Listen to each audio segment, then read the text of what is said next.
जिस लड़की से मैं प्यार करता था, उसकी बड़ी बहन ने उसके मोबाइल पर हमारे सारे मैसेज देख लिए, जिसकी वजह से उसके घर में काफ़ी लड़ाई हुई और वो उसके लिए रिश्ता देखने लगे। उसने मुझे बताया तो मैं भी बहुत परेशान हुआ।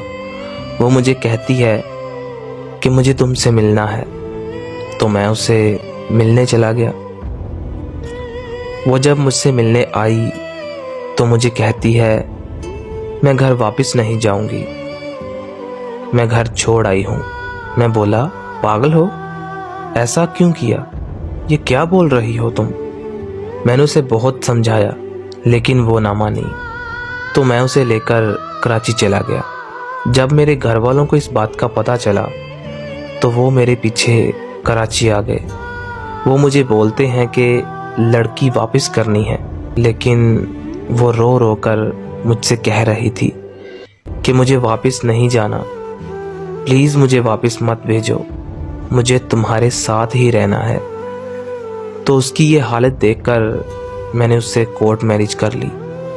फिर कुछ महीनों बाद मेरे घर वालों की कॉल आई। उन्होंने मुझसे कहा कि हमने तुमको माफ़ किया, तुम घर वापस आ जाओ। मैं बहुत खुश हुआ और उसे लेकर खुशी खुशी घर वापस आया। तो घर में आते ही देखा कि घर का माहौल तो कुछ और ही बता रहा था। उसके घर वाले भी आए हुए थे। मैंने अपने घर वालों से पूछा कि ये यहाँ क्या कर रहे हैं, तो उन्होंने बताया कि ये उस लड़की को ले जाने आए हैं। ये बोल रहे हैं कि कल तुम बारात लेकर आना, हम अपनी बेटी को इज्जत से रुखसत करेंगे। लेकिन वो जाने को राजी नहीं थी। वो मुझे बार बार कह रही थी मुझे मत जाने दो, ये लोग मुझे तुमसे कभी नहीं मिलने देंगे। वो मेरी जिंदगी की सबसे बड़ी गलती थी। आज पूरा 1 साल हो गया है मुझे कोर्ट के चक्कर लगाते हुए, लेकिन उसका कोई पता नहीं। आज उसकी पेशी थी कोर्ट में। मैंने पूरे 1 साल के बाद उसे देखा। वो बस खामोशी से मेरी तरफ देख रही थी। मैं 1 साल से जिसके लिए लड़ रहा था, उसने जज से बोला कि मुझे तलाक चाहिए।